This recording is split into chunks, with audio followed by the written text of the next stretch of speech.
Welcome, welcome, welcome. Hello. Y'all there? Okay. Welcome back, guys. Firecat with you. This is part 3 of Walk by Band Lab. It's free. It's great. Pick it up. Get yourself recording some music. If you're one of those people who can't stop thinking about melodies, if you can't resist listening to that song in the background, you have to just stop everything going on around you so that you can examine what is happening in a tune, so you can enjoy and take in the melody. And maybe you need to start making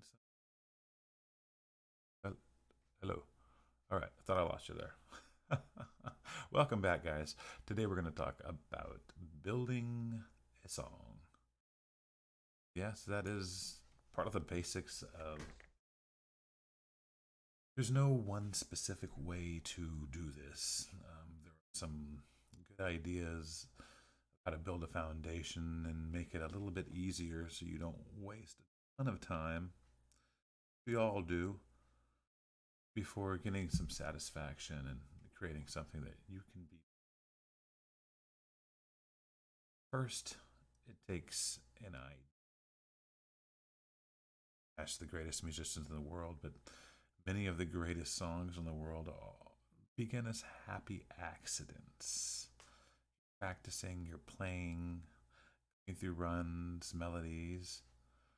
You just happen to stumble on something that inspires you, something, spark, a flare to it, something with urgency, something romantic, something laid back. Whatever sort of mood it evokes in you, remember it. Okay, so you record it real quick. Get this idea, I call that the DNA. Once you have that DNA, once you have that idea captured, like putting a bug in a bottle, you can examine it. See, sonar gives you, we're just going to call it sonar. Sonar gives you several ways to examine it. Then once you're examining it, you want to scale it. It's all scientific. And so if I were to put all these bass notes here, if I were to just lay them out, I want to scale them to it. See how they all start. There's 40, dun dun dun dun, 41. One of these represents 4 bars. So it's all scaled out. Let's get back to the happy accident. Yeah. In this case, I think I was playing around with a guitar and came across some power chords or a riff. Maybe it was an organ that started first, and recorded it really quick. Let's take a look. It was an organ. And so I pulled up an R really quick, armed track, and played this. Just solo that.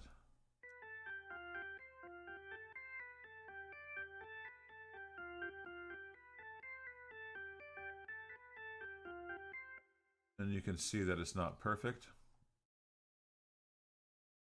Something out of time there. Probably from the last time we played with it. Anyways, that might have been, I don't remember, very well could have been the first thing I did. Somehow I think it was the drums in this case. So, anyways, let's go through the process of building the song. Assuming that that organ piece, which I'm going to have to fix now,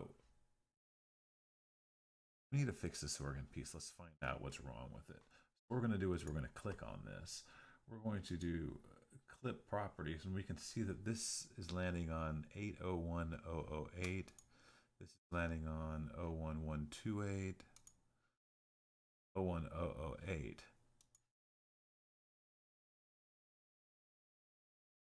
So that tells me that this needs to land on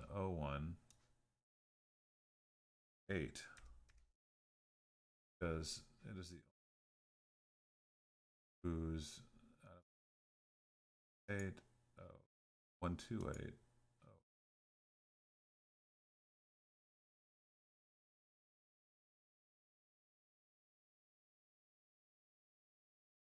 I may have messed it up. I may have fixed it.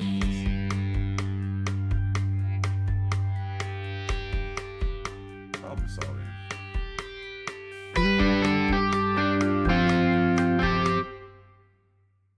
Solo it.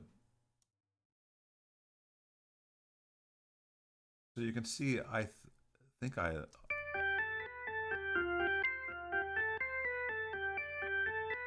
fixed it. That was rushed. Hear that second note, rushed. Let's go find out what's going on. There's the rush. There's the rush note.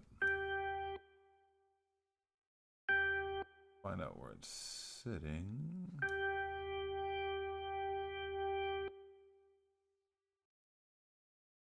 Play here. And I think it should sit at 480. Why I know that is because I know the magic numbers. Those numbers are 0, 240, 480, 720. Memorize those numbers. You can fix anything on the spot. Not have to waste time messing around that way. That is fixed. So there was, if you noticed, we detected a problem. We used the clip information, found out which clip is inconsistent. I knew I had been messing around in here. And now we're just going to keep scrubbing that track here. Any more inconsistencies? There's a note missing there. So this organ track is pretty much kind of wrecked right now. And that's the way it should be. It's a work in progress right now. So having that, I just keep that in mind, and I would mute that track. To keep this in mind where I want to go. At that point, I opened up Addictive Drums, and we started going through the beats of Addictive Drums. You know how to use Addictive Drums or the drum machine of your choice. Go ahead and proceed. Till I found a beat. And I drag the main, what I would call the main beat, of my project.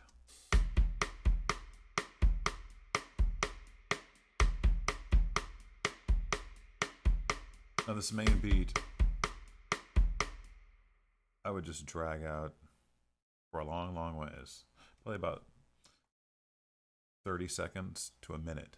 Just drag it out. Because what I'm going to do is use that beat just to jam over. Now in Sonar, when you bring in a MIDI track,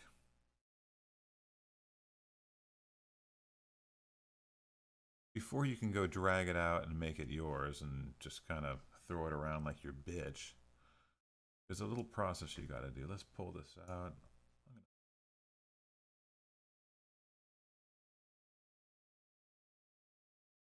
Here. Now before I can use this, start dragging it out. If you look, see, it's not repeating itself. Because I'm not going to sit here and copy and paste this thing over it all day. So if you want to just be able to drag it out like I did and get these little notches here that tell you where it starts and begins, what you want to do, right click and hit groove looping and ba ba boom. See how it created this little side corner? Now we can just pull it out and it'll repeat itself over and over and over again. That's what I meant when I said I'm just going to pull this out 30 seconds to a minute. Let's get rid of this here.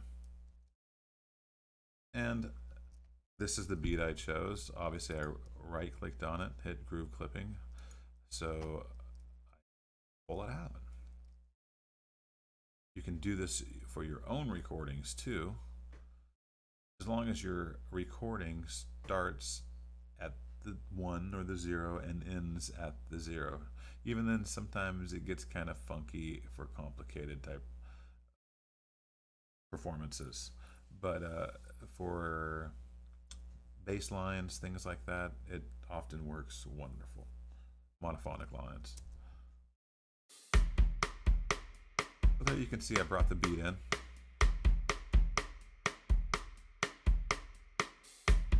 And now at this point I know I'm going to have to perform.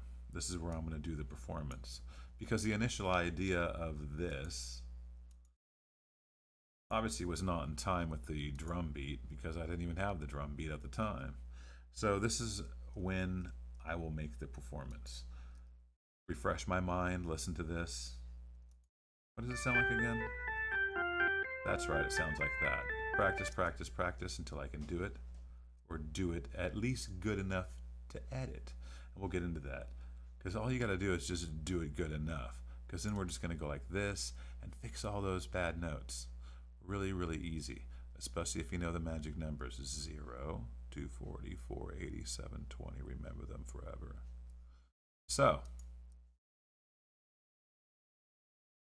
we get ready. We arm our tracks. We're going to lay our Hammond organ we got here. It's ready to go right here. And there's my organ. And we pick our key and wait, we gotta arm the track. So this record, the track turns red and we are ready to rock and roll. I'm gonna put this, give us a count in. If we want a really nice count in, we can pull our drum track this way a little ways and use that as a count. And then we're going to start right there. There, the 4 is going to be the 0 for my first note. Just start it right there. Push R, and you're recording.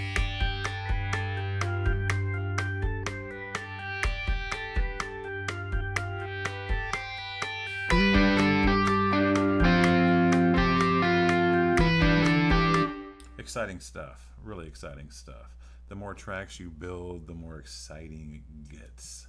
Let me tell you, when you lay the bass line, that's just when it gets really good, because you're building up this rhythm section and you have all these instruments, and then you get to just lay that bass and lay the bottom end. Total fucking gratification, guys. Total gratification. That's when you just really, just feels good to do. Back to what we were doing. So you go back and you listen to that recording that you just recorded. We're going to unarm that track. And what do we have? This is the solo, by the way. We didn't talk about the tracks themselves. Solo, mute, record, and this arms the track. This arms it to record. So we talked about down here, we talked about your inputs. Right now, this is set to an organ, and this is set to an organ. Anyways, after you do a track, or because everything's locking up with your bass and your drums, you might want to just solo it with just your drum track. Oh, I like that. Is it keepable? Well, I hear some funky notes. Let's go edit them. Dang, dang, dang. Okay, I edited them. Sounds good. So now we have 2 tracks. Now what do we got to do? What are we going to add? Let's add some guitar. Pull up my guitar and just kind of start. I'm just going to mute. In this case, I'm going to just mute my organ because I don't want to hear that. I just want to kind of mess around with the beat and the guitar. So let's just play some guitar.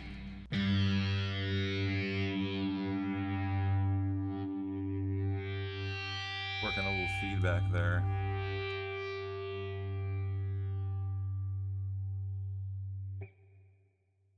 And it turns out that's just a feedback track. That's all it is a feedback track. I don't know why I didn't mark it a feedback track. I'll have to do that. Oh, I think I do play some lead. In fact, let's see down here the way it turns into a lead track. That's right. And so I'll start working some guitar.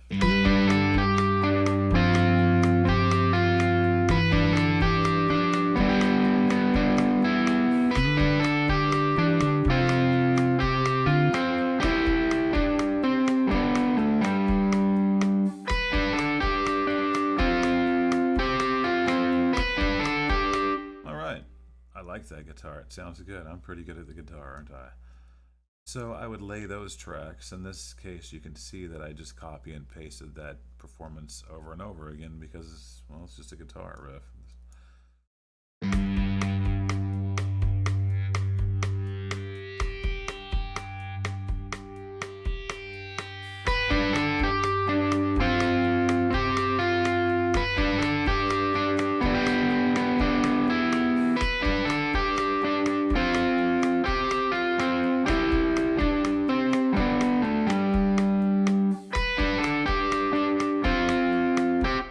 Let's go back, and now that I like my guitar part, let's hear it with the organ too.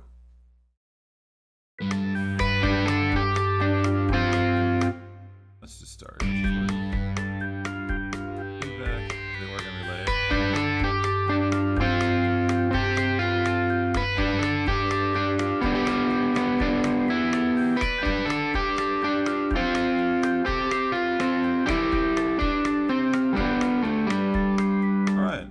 There's the first 16, 8 bars, whatever, and it's sounding pretty good. You got 3 instruments. We haven't changed anything on the drums yet. It's just the same drum beat.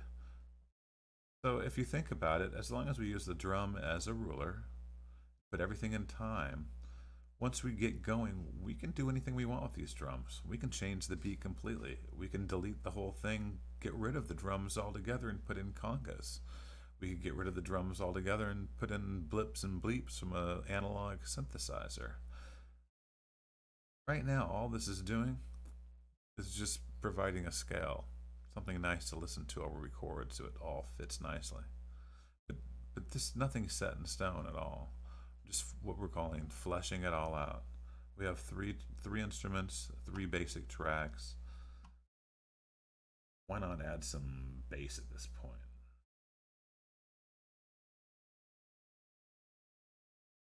So, if I were going to add the bass, I would want to hear 2 things with it, the guitar and the drums. So let's just solo those.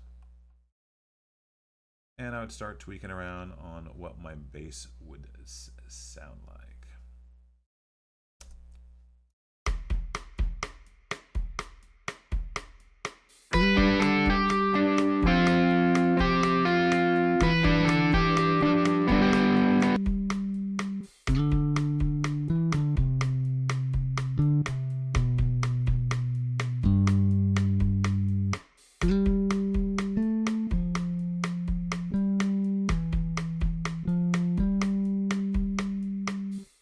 Once again, fleshing it out. That is not necessarily the bass performance. Just a very dry idea, outline of where everything is. And let's check it out with some guitar.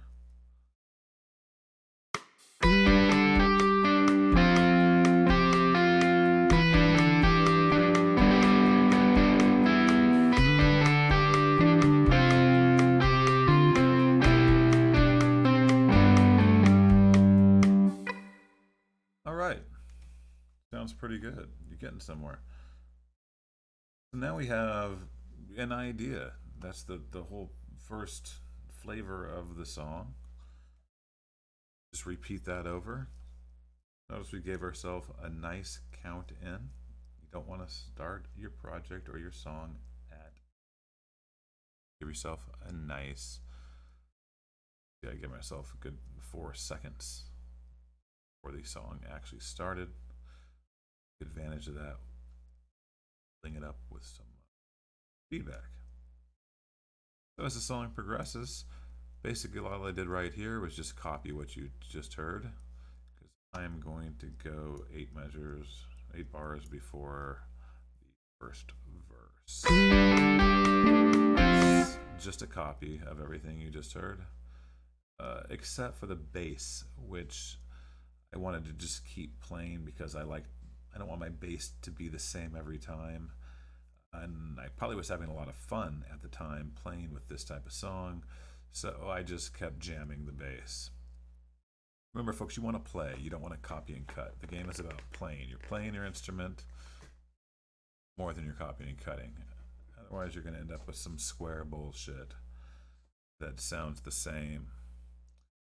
You don't you don't want one great moment in a song copied over and over. You want several great moments that make up the beginning, the middle, foreshadow thing. Yeah. Anyways, let's get back to the MIDI. Once again.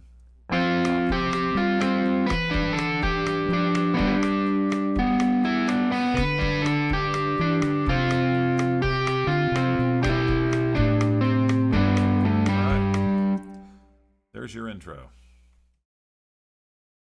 Verse 1.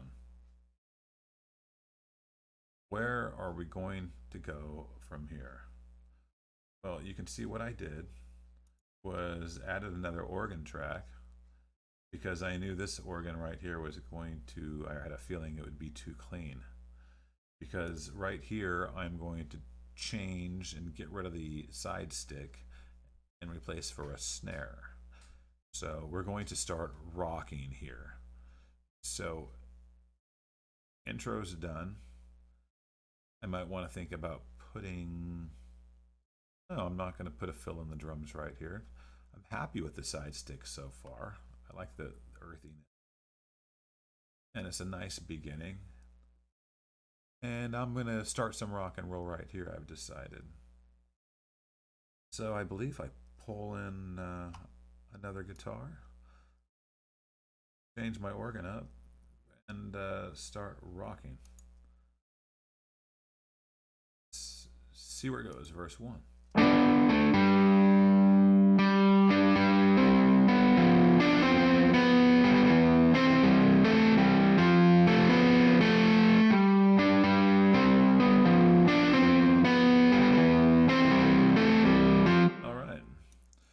Well, I can tell you one thing I'm going to do is add another guitar to that.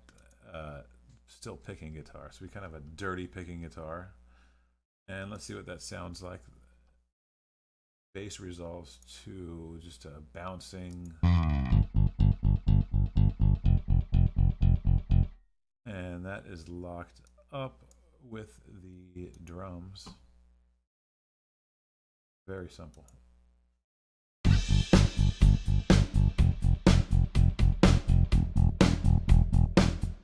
Now this drum track didn't come with a hi-hat there.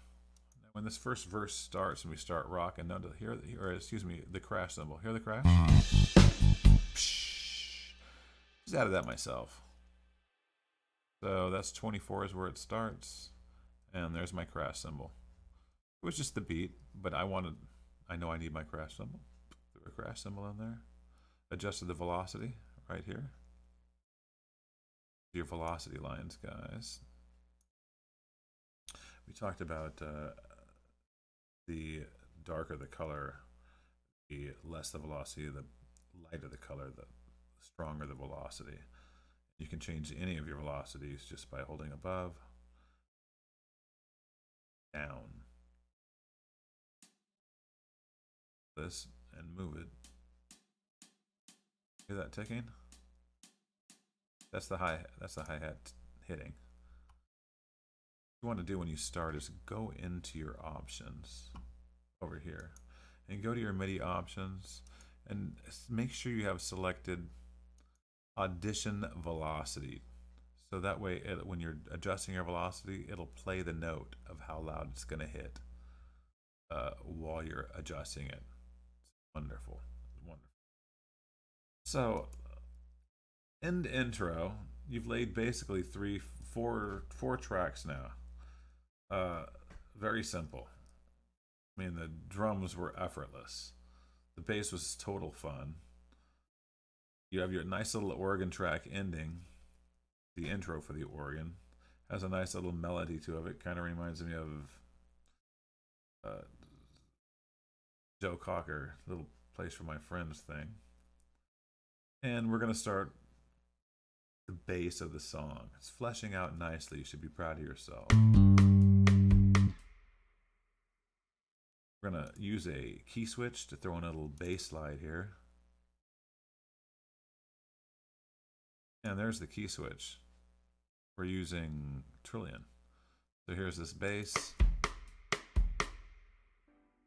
Notes coming down. This is a note, just like all the other notes. On this note, on that note, I've put a key switch right here.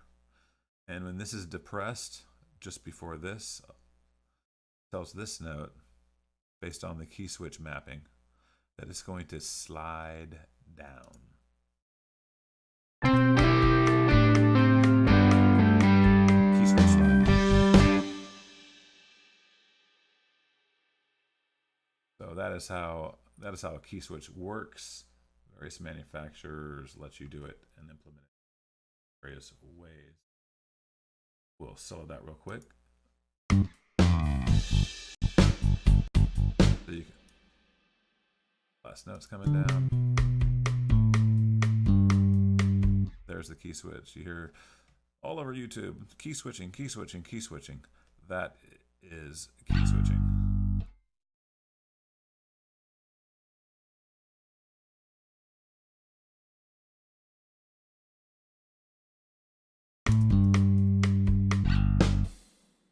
And I just messed it up.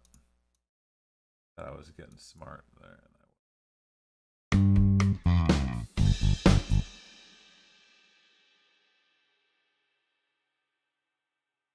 Take back what I did here real quick.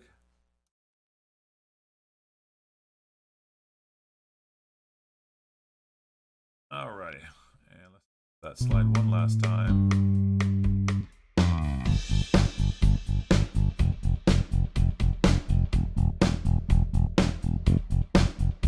All right.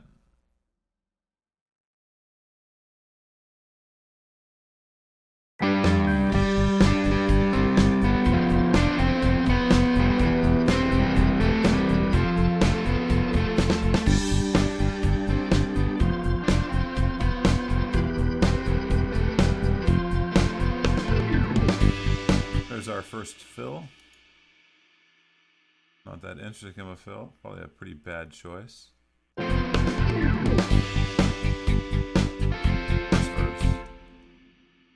This is where you have the same guitar that was doing the feedback, however utilizing it now with some muted notes. Once again, muted notes requires a key switch. Otherwise it would just be a normal note. So you can see the key switch down here, assigned to E flat. Yeah, E flat, D sharp, whatever you want to call it. And that key switch triggers a mute. So I can get this nice little effect out of the guitar for the verse section.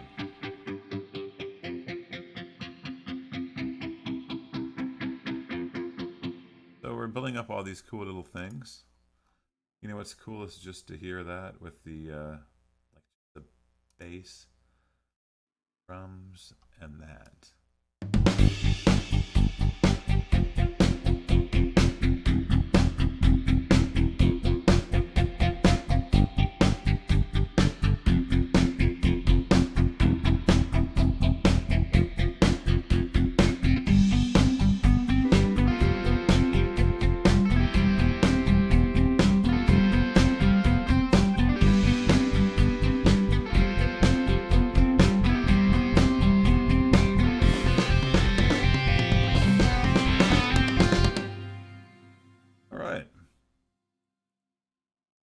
So you can see how we're building, or you're building, around the foundation of a drum track.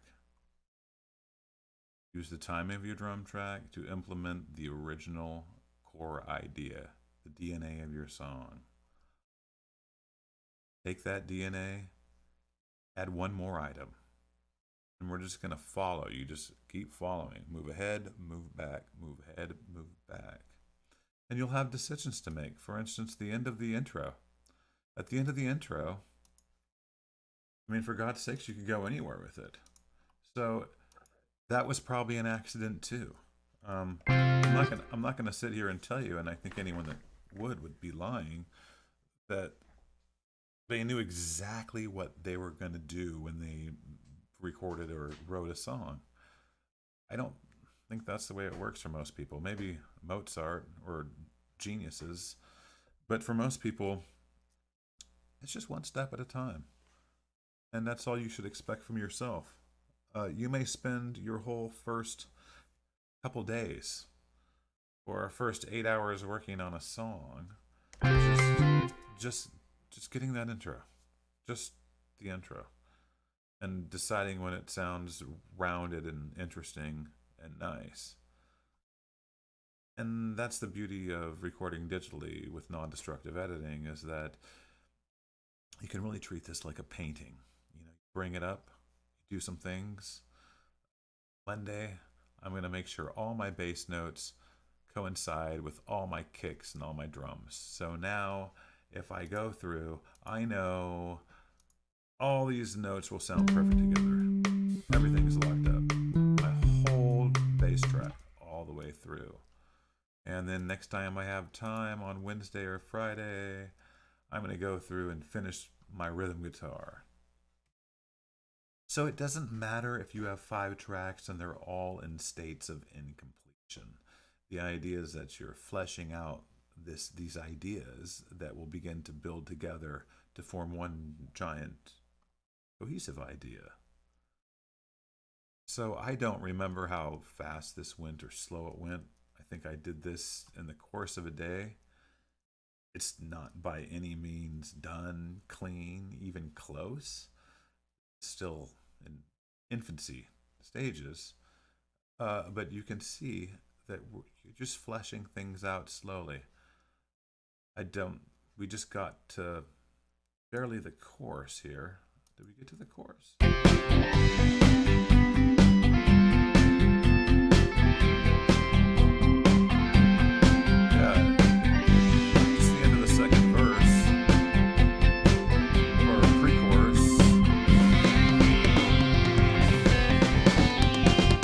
And honestly, you guys, I have no idea where it's going to go from there, or if it's going to go anywhere. I don't even know if I like the song. You see where I'm getting at? So you build these things, and even if I don't like the song, even if you don't like the song, believe me, the 8 hours you spent doing all this was incredible, unreplaceable practice for doing what you really want to be doing. Just that swan song you've been singing for so long. Guys, I'll see you next time.